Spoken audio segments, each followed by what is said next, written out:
हाय जी दोस्तों, very good morning and very happy Sunday. दोस्तों, आज एक बहुत ही इम्पॉर्टेंट बात लेके आई हूँ, इसलिए सुबह सुबह आप लोगों के लिए वीडियो।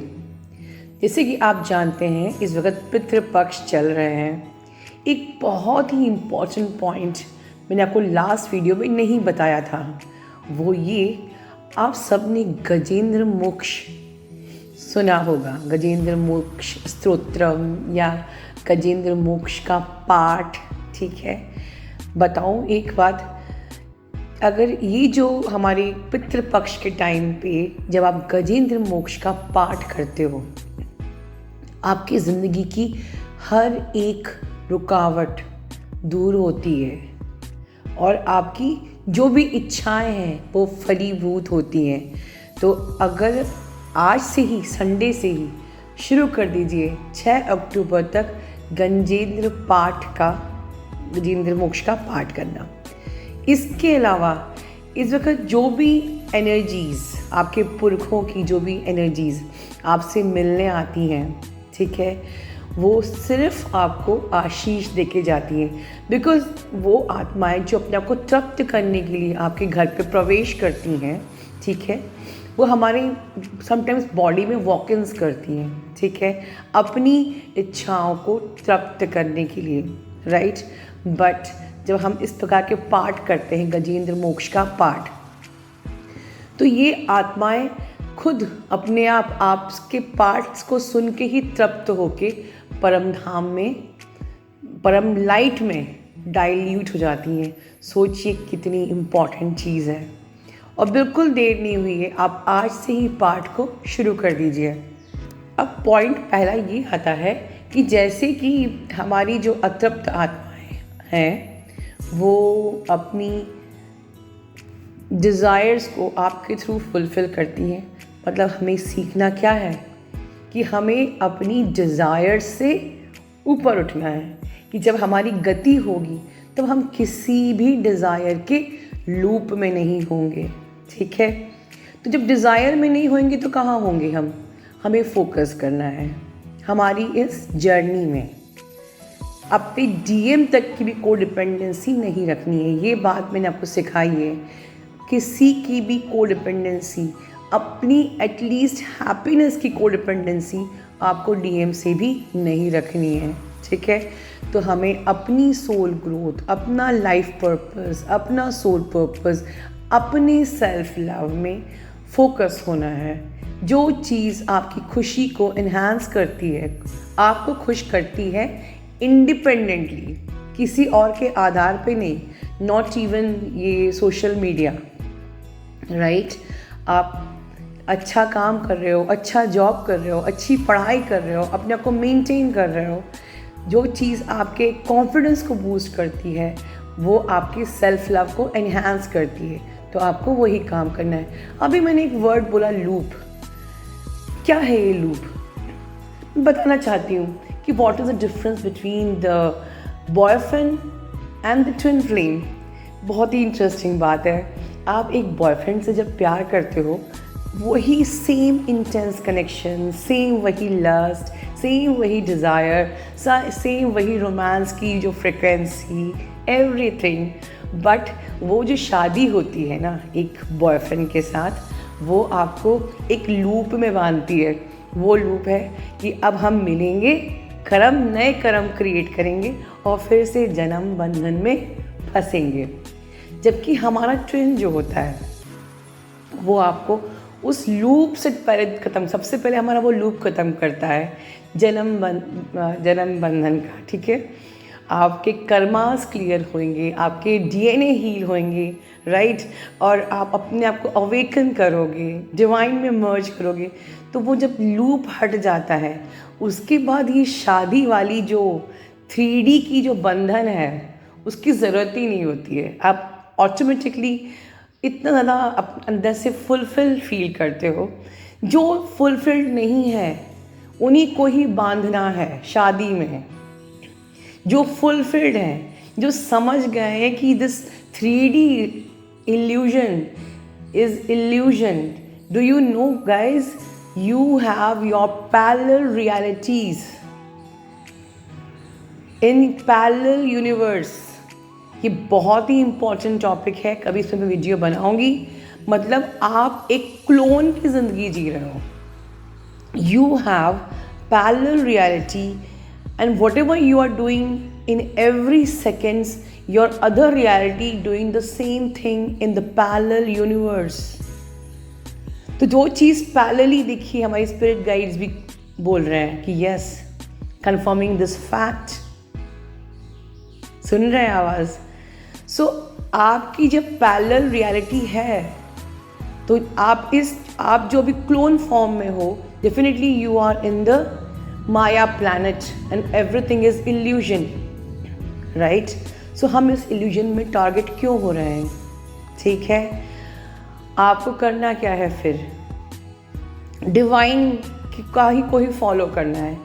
भगवान तू जो जो दिखाएगा, God always show the straight path, straight GPRS, right?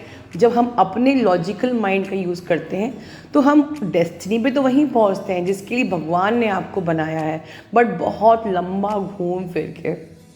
कोई आपसे कहे कि बाबा वो शिव जी का टेम्पल कहाँ है, तो अगर आपको पता है कि स्ट्रेट रास्ता है तो आप स्ट्रेट जाओगे, बट अगर आपको पता नहीं है कि रास्ता क्या है तो लोग आपको घुमा घुमा के वहाँ टर्न करो, नहीं फिर राइट फिर लेफ्ट करते करते आप डेस्टिनी तक पहुँच तो जाओगे, but it will take the time of your life and efforts that will be wasted. ठीक है, लेकिन एट द सेम टाइम मैं ये भी कहूँगी कि you are the creator of yourself. आप खुद क्रिएटर हैं and you create your own destiny. कैसे? फॉर एग्जाम्पल, आप जो भी कर्मा क्रिएट करते हैं अपनी लाइफ में, karma means the energy you are disputing outside, आप जो भी एनर्जी बाहर फेंक रहे हो, थ्रो कर रहे हो, the same thing will come to you. जैसे कि लोग कहते हैं हॉरोस्कोप कुंडली मिलाइए। मैं ये पूछती हूँ कि जब दो लोगों की कुंडली मिल जाती है, ठीक है, फिर उनके तलाक क्यों होते हैं? क्या उनकी कुंडली में लिखा नहीं था कि आगे इसका तलाक हो जाएगा इस इंसान से? एंड मोस्ट ऑफ कुंडली मिलाने के बाद ही तलाक होते हैं, नोट करिए। क्योंकि जो आपकी डेस्टिनी, जो आपके हॉरोस्कोप में पहले से डिज़ाइन किया है, ठीक है, आपका जब आप जन्म हुए थे वो डिज़ाइन था, जो आपका एंड है वो भी प्री डेस्टिन्ड है, बट बीच का आप क्रिएट कर रहे हो अपने कर्मा से। So I always tell, I don't believe in horoscope, I believe in myself. मैं जो कर्मा थ्रो करूँगी वही मुझे वापस आएगा। मैं जो अपनी डेस्टिनी क्रिएट करूँगी that will be my final destiny. But मैं जो डेस्टिनी क्रिएट करती हूँ, मैं पहले भगवान को सामने रखती हूँ कि आपकी परमिशन है कि नहीं। ठीक है, अब आपने किसी का बुरा किया और उस इंसान ने भी आपको वही कर्मा पे बैक किया। अब आपने फिर उसका बुरा किया, ठीक है, मतलब आपने अपनी एक बॉल फेंकी सामने, सेम बॉल उसने भी आपको वापस फेंक दी, अब आपने फिर वही बॉल फेंक दी, तो देयर इज नो एंड। कर्मा खत्म कैसे होगा?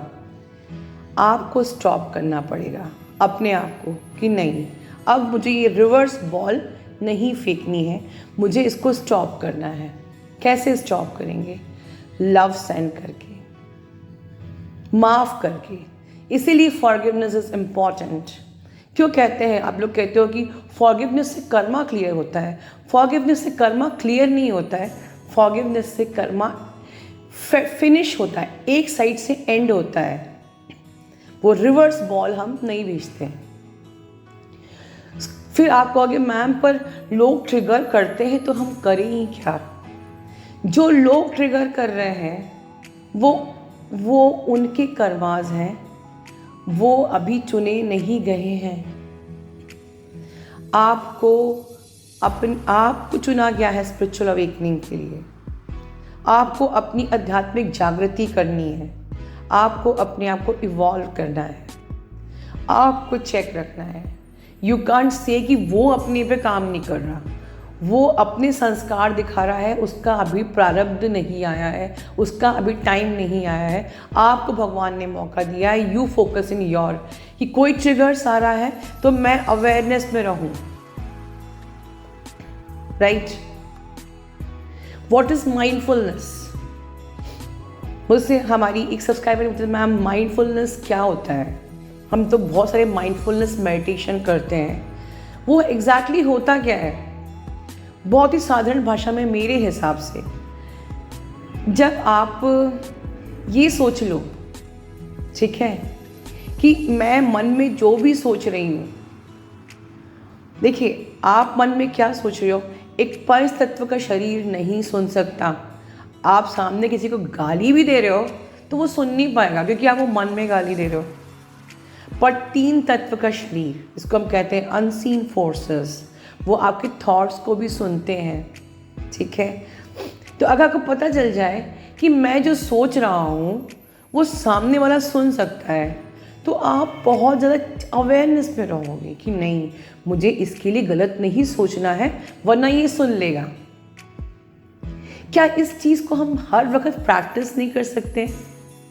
अगर मैंने ये सोच लिया आज कि चलिए हम लोग इस पितृ पक्ष में यही करें, इसी चीज़ को प्रैक्टिस करें, ठीक है।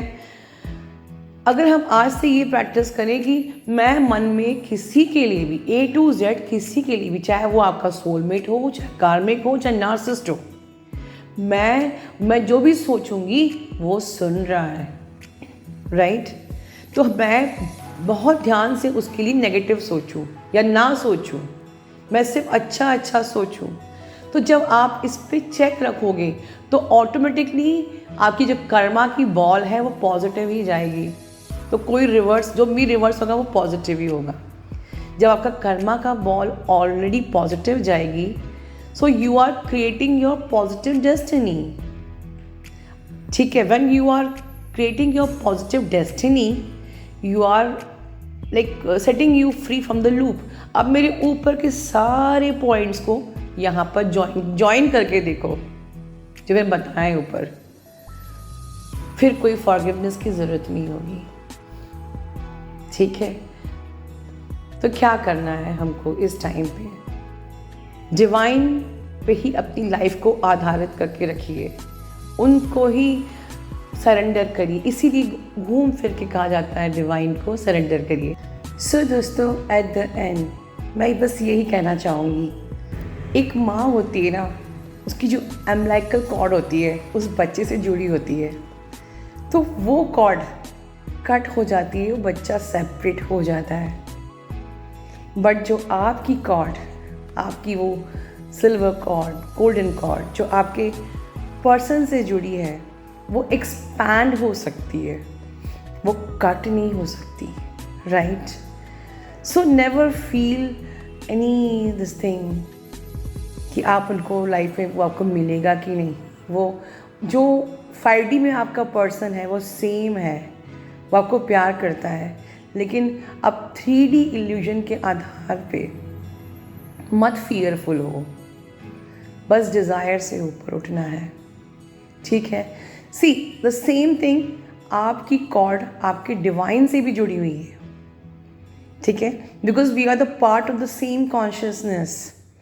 उसी ऑलमाइटी जो हमारी कॉन्शियसनेस है, उसी के हम टुकड़े हैं। तो हमारी कॉर्ड जब भगवान से भी जुड़ी है, तो कैसे हमको लाइफ में ऐसा लगता है कि हम अकेले हैं, ठीक है। आप अकेले नहीं हो, आपकी कॉर्ड, आप दोनों की कॉर्ड डिवाइन से जुड़ी है। So definitely all 3 of you is connected. अब ये all 3 of you and chord connected, ये एक बहुत ही ब्यूटीफुल वीडियो मैं नेक्स्ट वीडियो में लेके आने वाली हूँ। बट ये समझना है इस वक्त कि जब आपकी डिवाइन से कॉर्ड कनेक्टेड है तो आप इस प्लैनेट पे बिल्कुल भी अकेले नहीं हो। बस आप यहाँ लेसन लर्न करने आए हो, ठीक है। आप अपने कर्मा की क्लियरिंग करने आए हो, लेसन लर्निंग के लिए आए हो, ठीक है। But you are always never be fearful that I am alone, ठीक है। नेवर अपने आप को एबंडेंस का जो आपका एबंडेंट माइंड का जो इशू है, कहीं मत सोचिए कि आप अकेले हो. Never feel your self alone. ठीक है. That string is always connected. That string can never be cut. हाँ, पर कॉर्ड कट उनसे करिए जो आपके लिए नेगेटिव है इस लाइफ में, चाहे वो आपके रिलेटिव्स ही क्यों ना हो, जो आपकी एनर्जी ड्रेन कर रहे हैं, उनसे कॉर्ड कट करिए. कोई ज़रूरी नहीं है बिलीफ सिस्टम है कि वो हमारा चाचा है, बुआ है, मौसी है, रिश्तेदार है. It's okay. मैं एक स्पिरिट हूँ, मैं एक आत्मा हूँ. Always remember who you are. और मैं यहाँ पर लेसन लर्निंग के लिए आई हूँ. और जो इंसान मेरी एनर्जी ड्रेन करेगा, मुझे उससे कॉर्ड कट करना है. ठीक है, करना है, उससे दूर रहना है, अपनी एनर्जी को सेव करना है. एंड वन मोर थिंग दोस्तों, इस पितृपक्ष में एक इम्पॉर्टेंट टिप और एट लास्ट में देना चाहूँगी. आपके टेस्ट, आपके ट्रिगर्स जो भी आते हैं, जो आपकी जर्नी को कंप्लीट करते हैं, जिन टेस्ट को आपको पास करना है, वो पेपर जो आपका बनता है वो आपके ब्लॉकेजेस का बनता है. दैट इज़ द रीज़न कि आपको हमेशा, जो मैंने ऊपर बताया है कि focus in your thoughts, work on your blockages and never feel yourself alone. Always be guided by the universe और गॉड. क्योंकि ठीक है, हमें इस जर्नी से मोक्ष के लिए कर्मा क्लियर करना है, DNA हील करना है, अपने एनर्जी ब्लॉक्स क्लियर करने हैं. बट हमारा सिलेबस, हमारा जो टेस्ट पेपर है, वो हमारे शैडोज़ पे आता है. हमें जो भी कार्मिक या हमारा DM ट्रिगर करके जाता है, वो हमारे शैडोज़ पे ट्रिगर करके जाता है कि हम अभी कितने हील हुए हैं, हम कितने अभी अवेकन हुए हैं, हम कितने बैलेंस हुए हैं, हमारे में कितनी मेच्योरिटी आई है, हमारे में कितनी अंडरस्टैंडिंग आई है. So please, that is the reason I am telling you once again, focus in your thoughts each and every nanosecond. Work on your thoughts, work on your vibrations. Love you all. God bless you all.